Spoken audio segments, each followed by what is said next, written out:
බුදුරජාණන් වහන්සේගේ සැනසිරිදායක වදනින් සිහිය ඉපදුනා.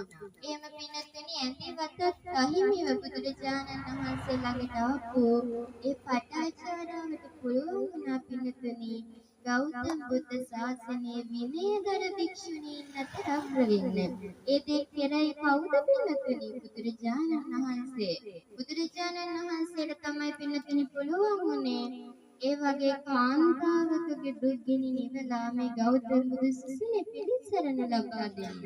ඒ වගේම තමයි පින්නතුන් අහලා තියෙන කිසා ගෞතමී ගැන නේද?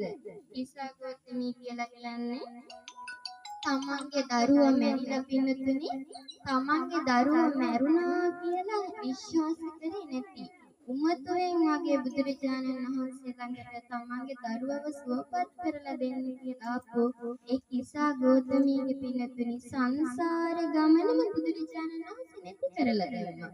හැම දුකක්ම පින්නතුනි කිසා ගෞතමීගේ නැති කරා බුදුරජාණන් වහන්සේ.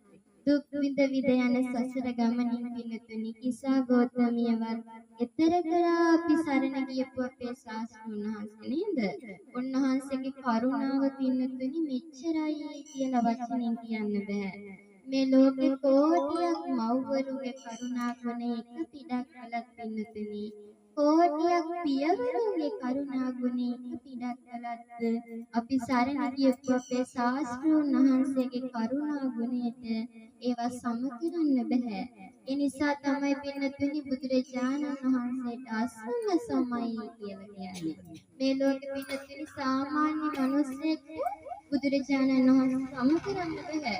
සාමාන්‍ය මිනිස්සෙක් කොහොමදවත් සම කරන්න බෑ. දෙවියෙක්වත් සම කරන්න බෑ. අඩුම තරමේ පින්නතුනි බ්‍රහ්මයෙක්වත් සම කරන්න බෑ භාග්‍යවතුන් වහන්සේව.